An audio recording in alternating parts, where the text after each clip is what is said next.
Hi, everybody. It's Ricky Shabazz. We're going to get started about 5 or 10 minutes after the hour. Appreciate you all being there. Hopefully, everybody can hear me.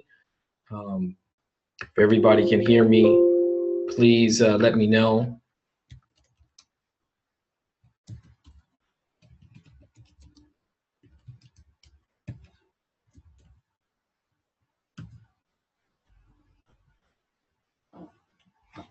It does say Tashambe down there, but it actually is me. Appreciate that, Brent, that you can hear me. Thank you. Definitely appreciate that.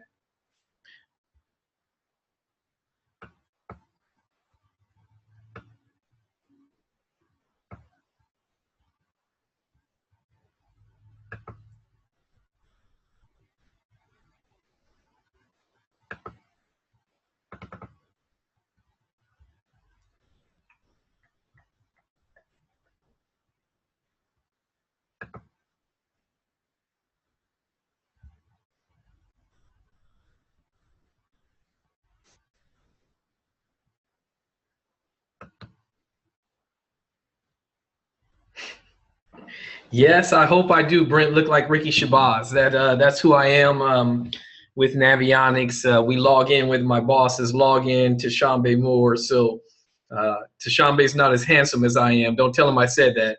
Probably got a little bit more hair than Tashambe. Might be a little blacker than Tashambe's too. But even though you see Tashambe Moore there, it is Ricky Shabazz. And we'll get started here in a little while. Appreciate you all being on to hear about punching today, which is something that I love to do.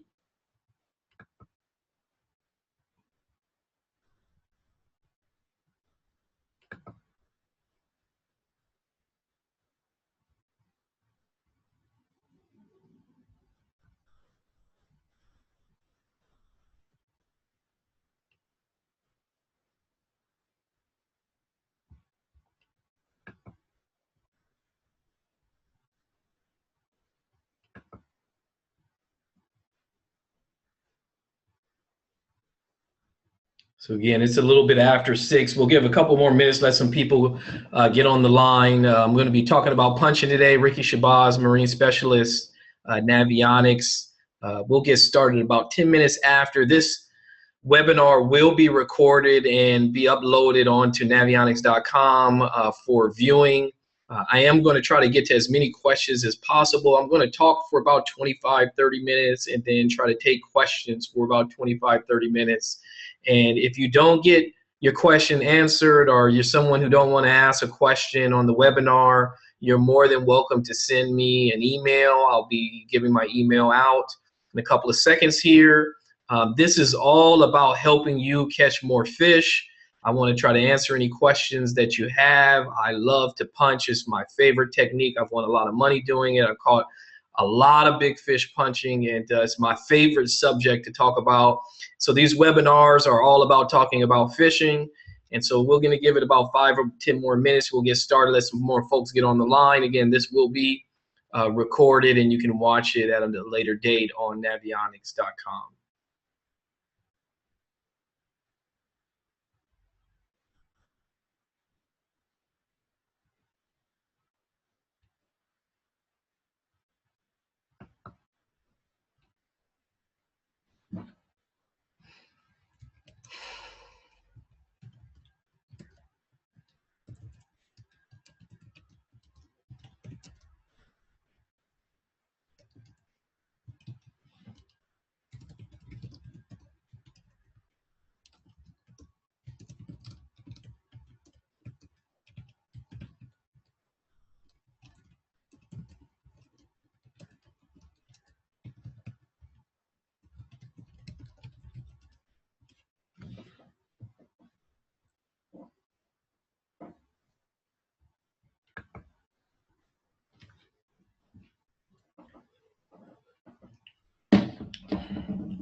Well, it's 7 minutes after. Let's go ahead and get started. Again, Ricky Shabazz, Navionics. Hopefully you all don't see this little window up in the box. I don't know how that got there, but a little bit about me while we get started. So for those of you who don't know who I am, you get some context about who's doing this webinar. I'm a West Coast tournament angler and outdoor rider here in California, located in Southern California. However, I did a lot of my fishing in Northern California, the Western United States. I've fished just about every state in the Western United States. My home lake is Diamond Valley, which just finally got enough water that we can start launching again. Haven't been out there yet, but they just opened up this past Wednesday. My favorite bodies of water, which is why I'm going to be talking about punching today, are the California Delta and Clear Lake. I've caught a lot of big fish punching. It's a technique that I've been doing for about 15 years. And believe me, before people started doing it, we used to catch a lot of fish punching. You still do, but when we first started punching, we were catching 25, 30 fish a day.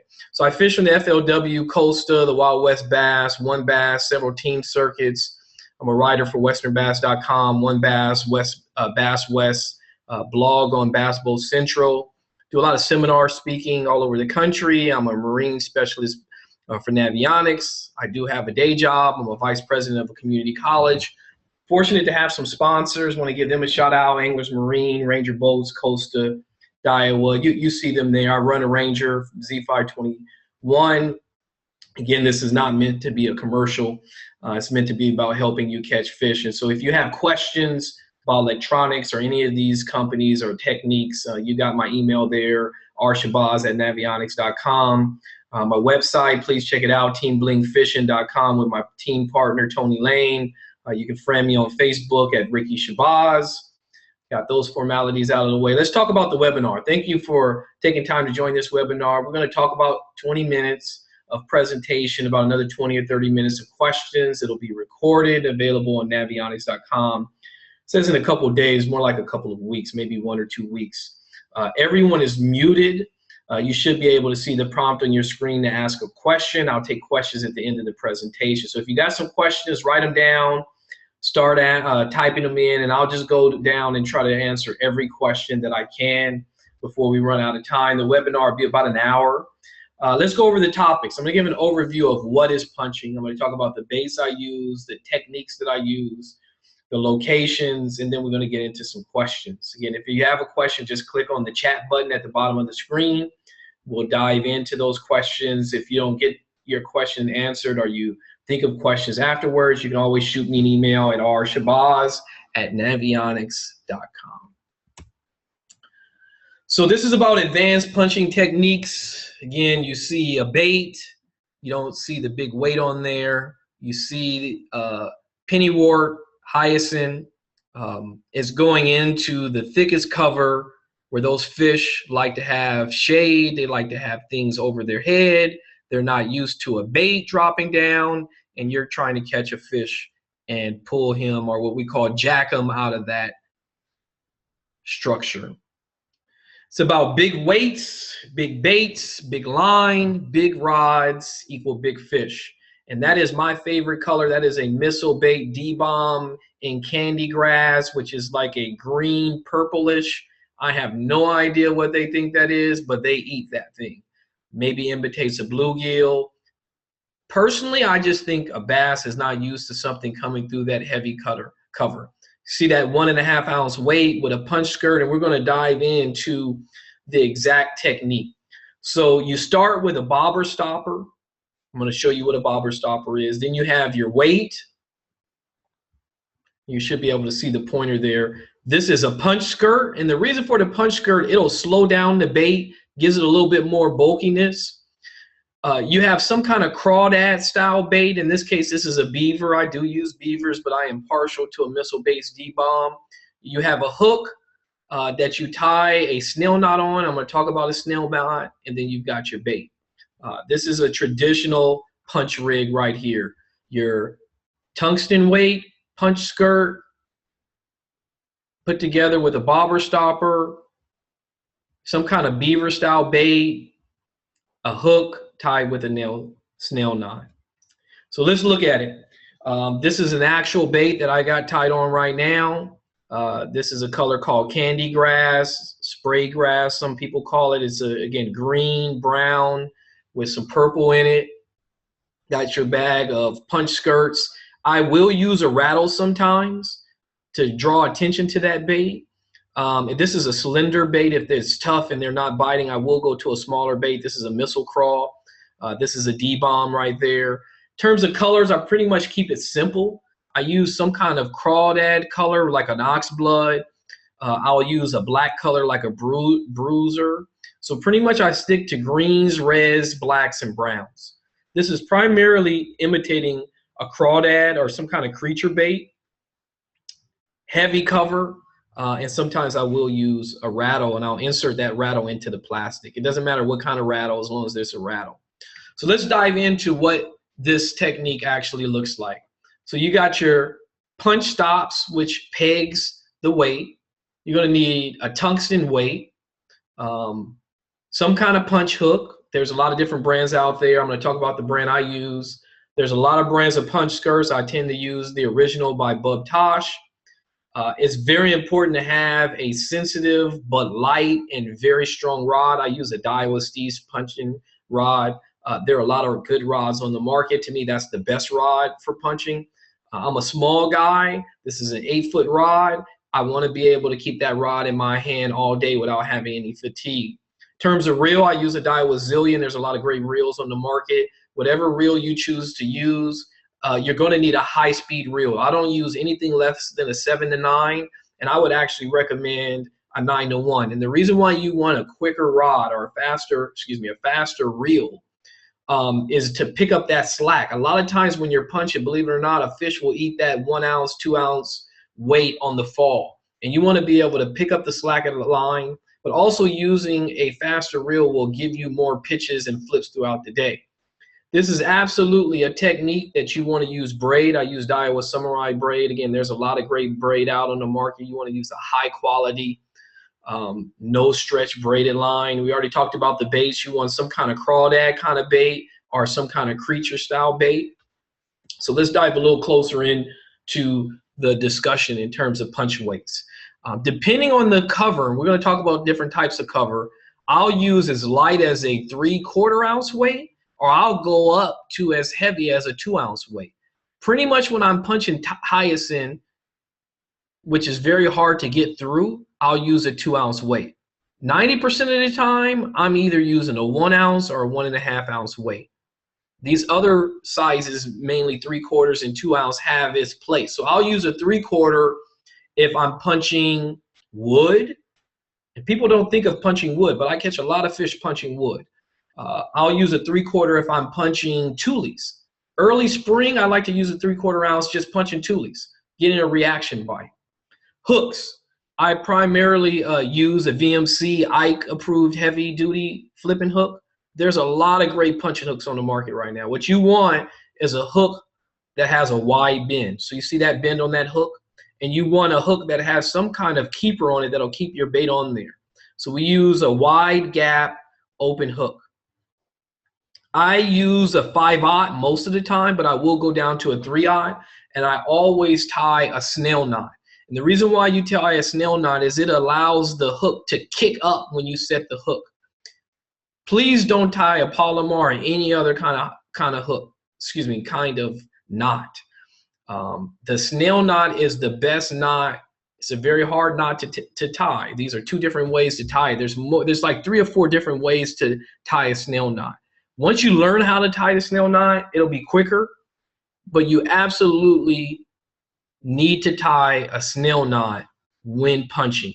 And the reason for that is that snail knot is designed to kick that hook point right here up when you set the hook on a fish. And so it's a must to tie a snail knot. If you're not tying a snail knot, you need to learn how to tie a snail knot.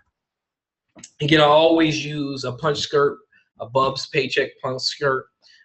Again, your baits, crawdad, creature style bait, D-bomb, destroyer, beaver style, a missile crawl. You want to keep to some kind of crawdad style bait. Again, rod, I don't use anything less than an 8-foot flipping stick when punching.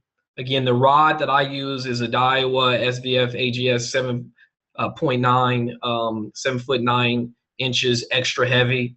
You need a stout rod with some kind of tip action. You don't want the tip to be stout. You want the backbone of the rod to be stout. And you want a light rod because you're using 1 ounce, 2 ounce weights, an 8-foot rod. To me, this Steez rod is the lightest rod on the market. It's also one of the more expensive rods on the market. And so there are a lot of other great rods. For me, I want to use the best tackle that I could afford. And so there's a lot of great tackle on the market. I talked about using a left-handed reel. Now, I am right-handed, but growing up, I played baseball. I played baseball in college, so I could switch hit. I, at first, used to flip with right-handed reels like I throw reaction. Don't ask me why I throw reaction with right-handed reels and I flip with left-handed reels.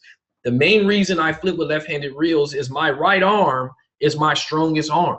So I want to keep that rod in my strongest arm at all times because I can't tell you how many times I flipped or pitched or punched something, and in the time that I switched that rod from my right hand to my left hand, I had a bite, and that fish, I either missed it or now I'm out of position.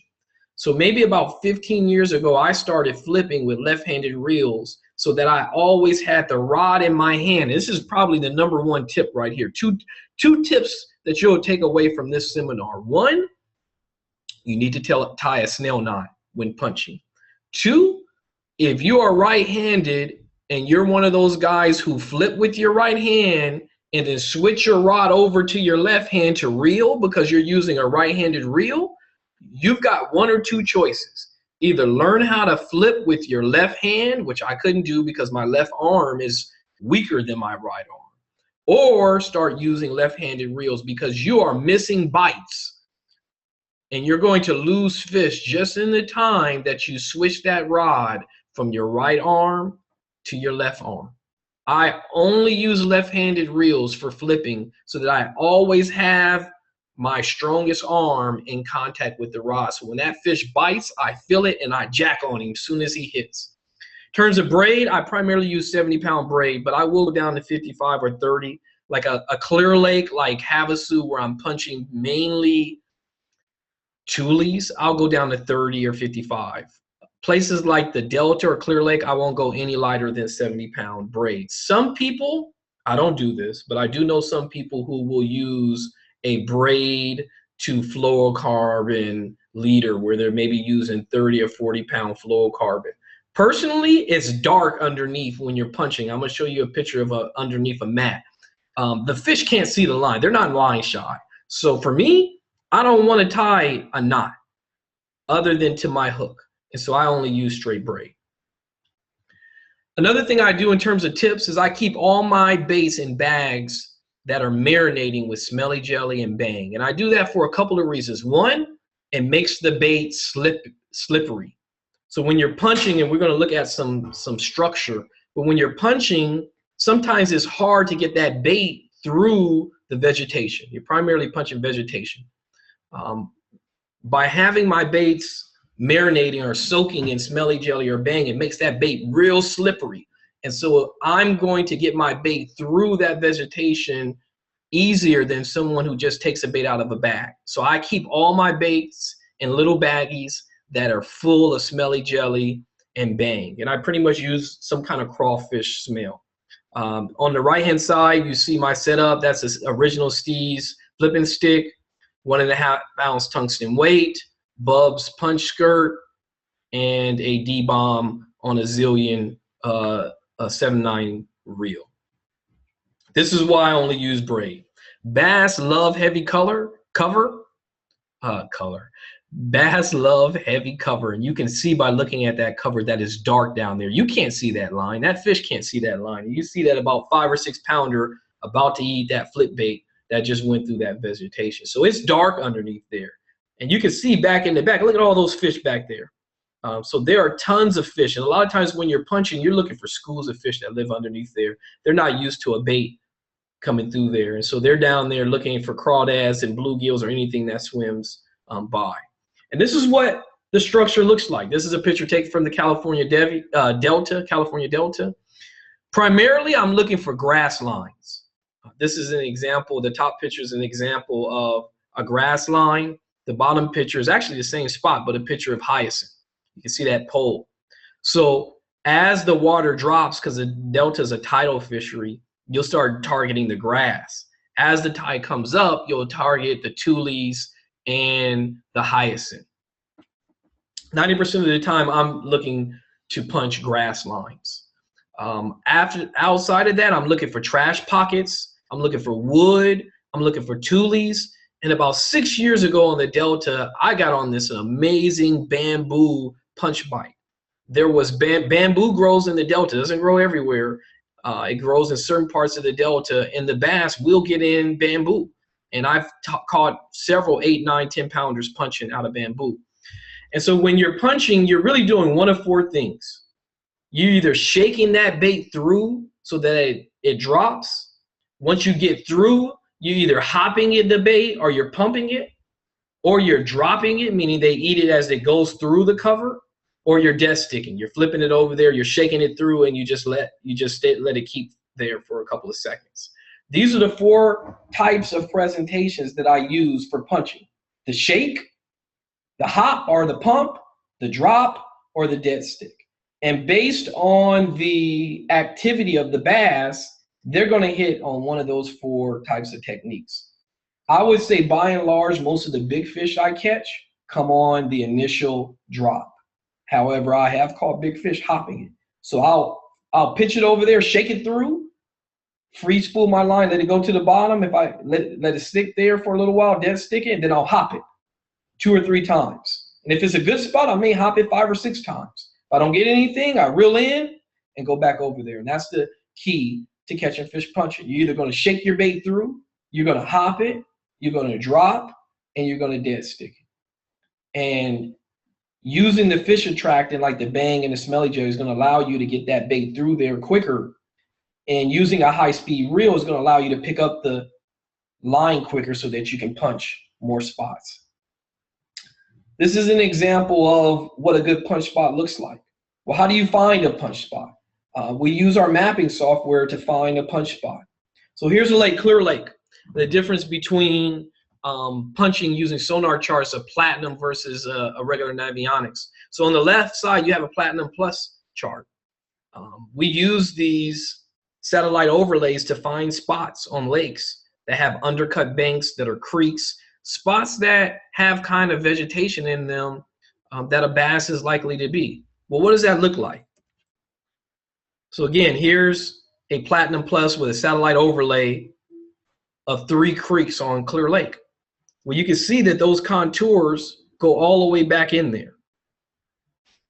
Right? So these are spots that I'm looking at before I go to a lake that are high percentage spots that a bass is more likely to be in. And so I'm using the satellite overlay and I'm using the contours to figure out spots that'll have vegetation. And you'll see stuff on here: shoals, flooded timber, shallow water, creek, boat docks. Well, let's zoom in a little bit further. Right, again, satellite overlay. Look at all of these creeks, right? These would be all spots that I would be targeting punching. A little closer, again, Clear Lake, spawning area. You can zoom in here in terms of the satellite overlay and say, there's docks in here. Contours, creeks, how deep they are. So this allows me to find vegetation, allows me to find ponds, allows me to find undercut banks. So these are the high percentage spots that I'm going to look for when I go to punch. And you're going to need good electronics. You're going to need satellite overlay. And so this is just an example of on Clear Lake of just how I use the technology to find spots that I catch punch fish on. And a lot of times you can do your research before you get to a lake and find these spots that look like this, and then you go and catch fish in them. That was kind of quickly my punch techniques and how I find spots to punch and my punch setup. I want to get to your questions, so let me get out of here. Let's get to some questions. Are there any questions that people have about punching?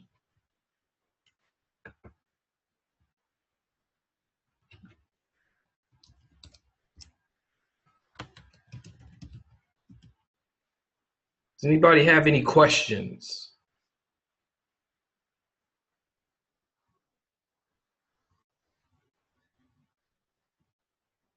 Kind of ran through that. You know, you never know how quick you're going to go through it. So I want to make sure I get to some of your questions in terms of what I look for, what kind of baits I use. Again, I've caught a ton of big fish punching. It's a very fun technique. It works year round. It's not just a spring technique. It's not just a summer technique. Any bass love having something over their head. And so anytime you have some kind of vegetation or trash pocket or grass or tules that are blown over, this is a high percentage spot to possibly catch a bass punching. And again, the main reason is that a bass loves having things over his head, but they're not used to a bait coming in. And so anytime you can present a bait in an area where a bass is not accustomed to a bait being, you're more than likely going to catch a fish. See if there's any questions.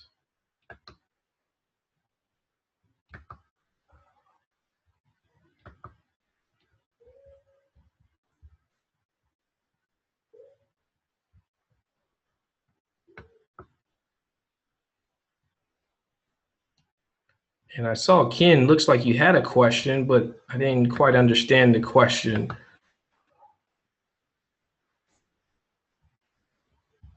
Well, if they're, okay, here we go. What do you do if you snagged on the weeds?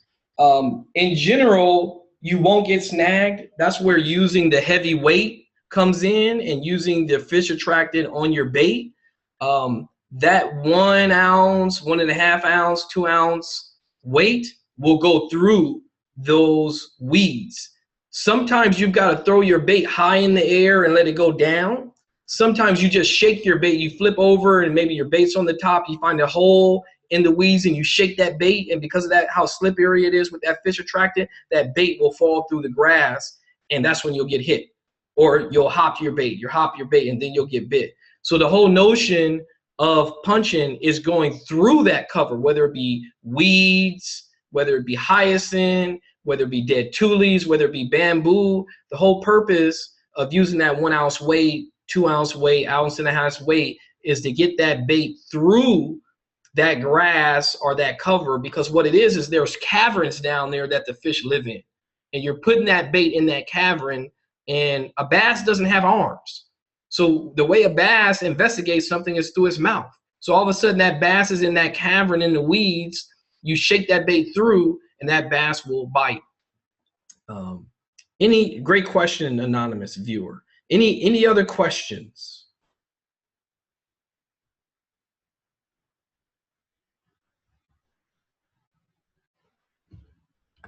And again, you should be able to ask questions by clicking on the chat function, and that'll give me an opportunity to answer any questions that you all have. Well, if there are no questions, again, my email address is rshabazz@navionics.com. Let me just go one more time and make sure that there are no questions. Oh, here we go. Okay, here's some questions. Great. Do I ever use a power shot when punching, and what is your favorite bait to use in that situation? I do not use a power shot. I assume a power shot is a heavy drop shot. No, that's gonna be very difficult to get a drop shot through those weeds. The whole purpose of using that small but heavy weight is to force that bait through heavy cover, and that bass normally is going to strike either on the fall or on the first hop. And so you need something compact when you're punching. You're using a fairly big bait, but it's a big profile, but it's not a big bait. If you had a heavy drop shot and a worm, it's going to be harder to get those to go through the areas that I'm punching. I'm punching the heaviest, nastiest, gnarliest stuff possible. So using a power shot probably would not be effective. Now, if the grass had big holes in it, then that might be an area where you might want to flip a heavier drop shot over there. I always use a punch skirt. When before they came out, I didn't, and I caught fish. But now I always use a punch skirt. Call it confidence, but I always use a punch skirt. Great question, Ken. Insert or no insert? Great question. That is a huge debate. I personally do not like inserts. I like weights. Some weights have inserts, some weights don't. The weights that don't have inserts tend to be smoother on the inside. They've been sandblasted or something. I don't like the inserts. I think that they are too rough and are more likely to break your line. So no, I don't like to use an insert. Jim, do you snap your bait down at times? I'm not sure what you mean by snap your bait down, Jim, but I definitely hop my bait. When I'm punching, I always hop my bait. And so I definitely hop my bait when I'm punching. Any advice for a co-angler when a pro is punching as using a different bait or color? That is a great question, Ken. I am an expert puncher, and when I'm on a punch bite, I always tell my co-angler, target the fish on the outside of the grass line. Drop shot would probably be my #1 suggestion. Maybe putting a heavier weight on a Cinco and wait till you get to the holes. Personally, you don't ever want to punch behind a good puncher, because that puncher is getting 90% of the active fish. Now, if you choose to punch behind them, you absolutely want to be using a different bait in a different color. I've had situations where I've handed my co-angler my exact setup. I catch 30 fish and they catch none. When I fished I fished for 5 years as a co-angler, I would never do the same thing behind my boater. Never. And I won a lot of money as a co-angler. I would always be targeting the fish that my co-angler that my pro was not fishing for. So if I was a co-angler and the guy was punching, I'd be drop shotting the edges. I'd be throwing like a Cinco with a weight on it, trying to wait until I came to a hole in the grass. I would not be punching behind a puncher, because that person is going to get the most active fish. Now, here's the other thing. The only thing that's constant about bass fishing is nothing is constant. So if you think you're a better puncher than your pro and you're a co-angler, then by all means give it a chance. I have yet to see a co-angler catch more than 2 or 3 fish behind me when I'm punching and I'm on a punch bite. Now, I'll catch 30 or 40 fish and they'll catch 2 or 3. How do you approach dissect a mat? Great question. Depends on how big the mat. Personally, I don't like mats. I like grass lines. There's a difference between a mat and a grass line. To me, a grass line, particularly on a place like Clear Lake or the Delta, is on a break. So on the Delta, I'm looking for a grass line that on low tide still has 5 or 6 feet of water in it. And those fish will be toward the outer edge of the grass line. Now, for me, what I like in terms of a mat is a grass or trash pocket that has blown into a tule or dock or some kind of cut. I don't like massive mats because it's hard to predict where the fish is. I prefer grass lines when I'm punching. I prefer isolated bamboo. I like isolated stuff, so it's high percentage spots. That doesn't go to say that you can't catch a fish out of a mat.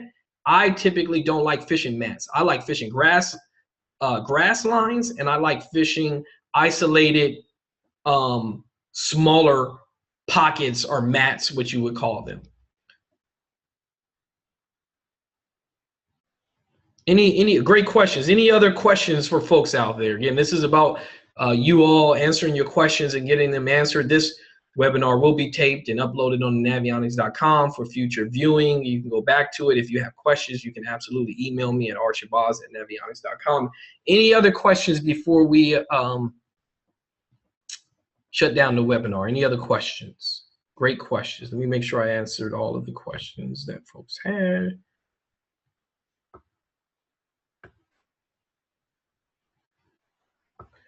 Well, guys, if there are no other questions, again, I definitely appreciate you all tuning in. This will be taped, recorded, has been recorded. be uploaded to navionics.com in about a week or two. You can watch it again. I've got a lot of articles out there on Western bass about punching.